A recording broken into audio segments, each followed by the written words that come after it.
بن صبا اتنا مجبور ہو گیا کہ وہ فری کو روک نہ سکا۔ حسن تو اپنے گھر والوں کو بتا کر گھر سے نکلا تھا۔ اسے اس کے باپ نے خود ہی عبد الملک بن نتاش کی شاگردی میں بٹھایا تھا، لیکن وہ اس وقت جاگ اٹھی تھی جب گھر والے گہری نیند سوئے ہوئے تھے۔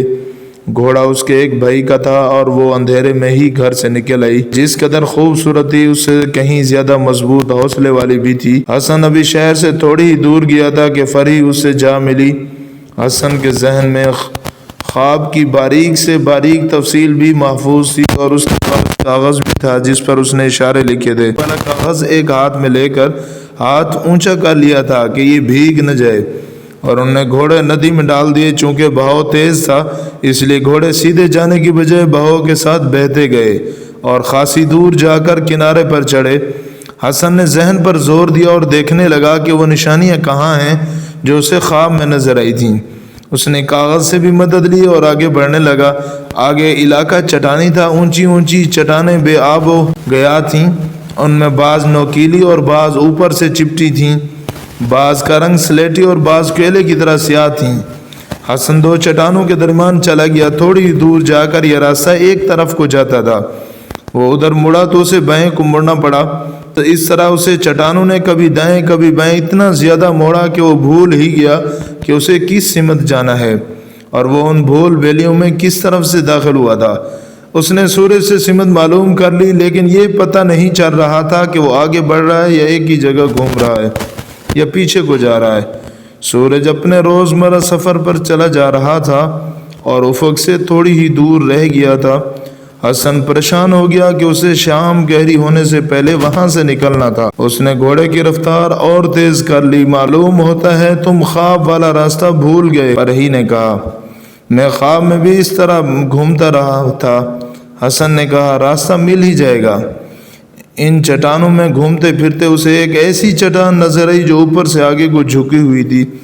یہ قدرت کا ایک شاہکار تھا، یہ بغیر ستونوں کے برآمدے جیسی تھی۔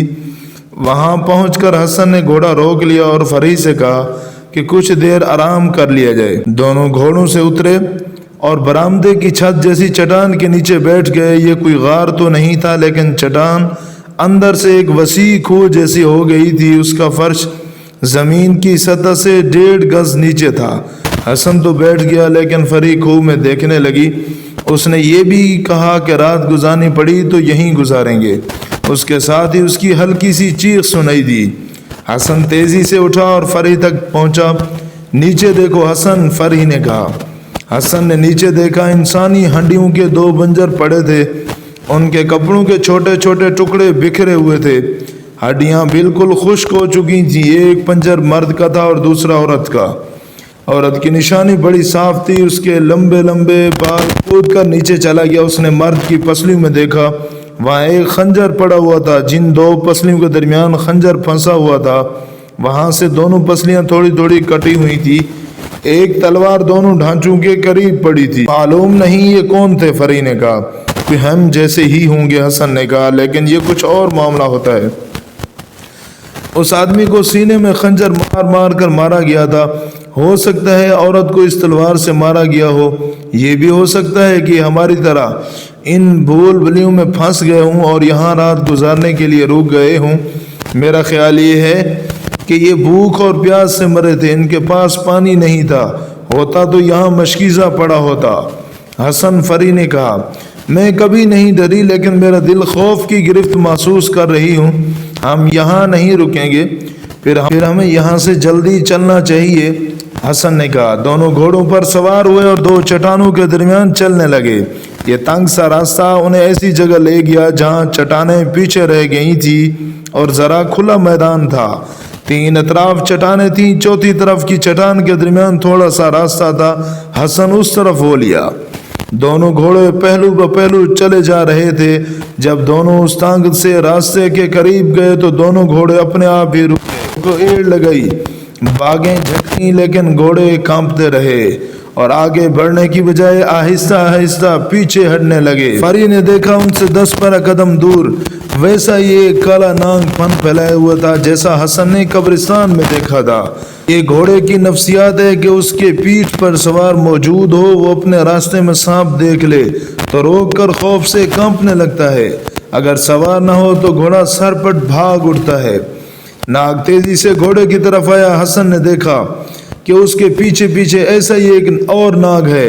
گھوڑوں نے جب ناگوں کو اپنی طرف آتے دیکھا تو فوراً پیچھے بھاگ اٹھے۔ حسن اور فری نے گھوڑوں کو قابو میں رکھنے کی بہت کوشش کی، لیکن گھوڑے قابو میں نہیں آ رہے تھے۔ حسن کا گھوڑا آگے تھا اور اپنے آپ ہی دائیں بائیں مڑتا جا رہا تھا۔ حسن بار بار پیچھے دیکھتا تھا کہ فرحی کتنی دور ہے۔ گھوڑے دوڑتے ان بھول بھلیوں میں دائیں بائیں مڑتے رہے اور حسن یہ دیکھ کر حیران رہ گیا کہ اس کا گھوڑا اس جگہ جا نکلا جہاں سے وہ ان میں داخل ہوئے تھے۔ وہ میدان تھا، چٹانیں پیچھے رہ گئی تھی۔ حسن نے بڑی مشکل سے گھوڑے کو قابو میں کیا اور اسے روک لیا۔ اس نے ادھر ادھر دیکھا، وہ فری کے گھوڑے کو ڈھونڈ رہا تھا۔ اسے فری کا گھوڑا تو نظر آ گیا، لیکن فری اس کی پیٹھ پر نہیں تھی۔ حسن نے اس گھوڑے کی طرف نہ گھوڑا دوڑایا اور اس کی لگام پکڑ لی۔ اس نے فری کو آواز دی، بہت پکارا، لیکن فری کی طرف سے کوئی جواب نہ آیا۔ پر پھر چٹانوں کی بھول بھلیوں میں داخل ہو گیا اور بڑی ہی بلند آواز سے فری کو پکار رہا تھا۔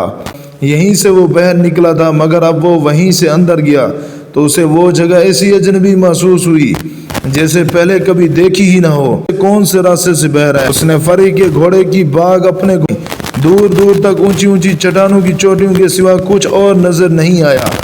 جی ہاں، کچھ چٹانیں اوپر سے چپٹی تھیں اور کچھ ایسی بھی تھیں جو چٹانیں لگتی ہی کوئی بت انسانوں جیسا اور کوئی کسی جانور جیسا۔ ایک چٹان ایسی تھی جو مندر کی طرح اوپر چلی گئی تھی۔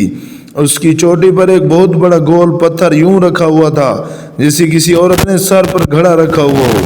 یہ سارا منظر اس دنیا کا خطہ لگتا ہی نہیں تھا، یہ تو خواب کا منظر تھا۔ یہ خطہ 3 میل لمبا چوڑا ہو سکتا تھا اور 4 میل بھی۔ حسن پھیپڑوں کا سارا ہی زور لگا کر پکارنے سے گر کر بے ہوش پڑی ہوگی۔ اس نے اس طرح اونچی آواز میں کہا جیسے اپنے پاس کھڑے کسی آدمی کو بتا رہا ہو۔ اس کے پاس 2 گھوڑوں کے سوا کوئی بھی نہیں تھا۔ اسے فری تک جلدی پہنچنا تھا۔ ہو سکتا تھا وہ گر کر مر گئی ہو، یہ بھی ناممکن تھا وہ کہ گری اسے ناگ نے ڈس لیا ہو۔ حسن بن صباح کو اپنے استاد عبد الملک بن نتاش کا ایک سبق یاد آ گیا کہ راستہ یاد نہ رہے، ہم سفر کہیں کھو جائے یا کوئی چیز گم ہو جائے تو کیا عمل کیا جائے۔ وہ گھوڑے سے اترا اور نیچے دیکھا، چٹان کے ایک سلیٹ کی طرح ہموار تھی۔ حسن اکڑوں بیٹھ گیا اور چھوٹا سا ایک پتھر اٹھا لیا۔ ابن عطاش نے اسے مراقبے میں جانے کی بہت مشق کرائی تھی۔ اس نے آنکھیں بند کی، 2-3 بار لمبے سانس لیے، پھر اس نے آنکھیں کھولیں اور انگلیوں میں پکڑے ہوئے کنکری جیسے پتھر سل پر اوٹ پٹانگ سے خانے بنانے لگا۔ ان خانوں کو اس نے غور سے دیکھا اور کسی خانے میں ایک حرف اور کسی میں ایک ہندسہ لکھا۔ اس پر کچھ دیر نظریں جمائے رکھیں اور اٹھ کھڑا ہوا۔ گھوڑے پر سوار ہو کر وہ چٹان سے اتر آیا اور اس کے چٹان کے ساتھ ساتھ آگے کو چل پڑا۔ سورج غروب ہونے میں کچھ دیر باقی تھی۔ یہ راستہ کچھ آگے جا کر ایک طرف مڑ گیا۔ تھوڑا آگے جا کر اس راستے کو ایک گول چٹان نے روک لیا تھا اور وہاں 2 راہ بن گیا تھا۔ حسن روک گیا اور دونوں راستوں کو دیکھا۔ اس نے گھوڑا روک لیا۔ آنکھیں بند کر کے اس نے کچھ سوچا۔ دائیں طرف سے ہلکی سی آواز یا آہٹ سنائی دی۔ اس نے آنکھیں کھولی اور ادھر دیکھا، کچھ دور ایک نیولا کھڑا اس کی طرف دیکھ رہا تھا۔ حسن نیولے کو دیکھتا رہا۔ نیولا ایک طرف دور پڑا۔ حسن گھوڑا اس طرف لے گیا اور وہاں تک چلا گیا جہاں نیولا کھڑا تھا۔ اس طرف دیکھا جس طرف نیولا گیا تھا۔ یہ 2 چٹانوں کے درمیان بہت ہی تنگ راستہ تھا۔ کچھ دور تک چلا گیا تھا، لیکن سیدھا نہیں بلکہ ایک گول گول اور کچھ سختی سی چٹانوں سے گھومتا مڑتا جا رہا تھا۔ حسن بن صباح جو فری کے لیے پریشان ہو رہا تھا، اسے پکارتا بھی رہا تھا۔ ابھی وہ اطمینان سے چلا جا رہا تھا جیسے اسے فری مل گئی ہو یا فری اس کے دل سے اتر گئی ہو۔ حقیقت یہ تھی کہ اس نے چٹان پر بیٹھ کر کالے جادو کا ایک عمل کیا تھا جس میں اسے واضح اشارہ ملا کہ وہ پہنچ جائے گا، لیکن ایسا کوئی اشارہ نہیں ملا تھا کہ فری جس جگہ ہے وہاں تک راستہ کون سا جاتا ہے۔ البتہ یہ پتہ چل گیا تھا کہ اسے اشارے ملتے رہیں گے جنہیں سمجھنے کے لیے وہ اپنی عقل استعمال کرے گا۔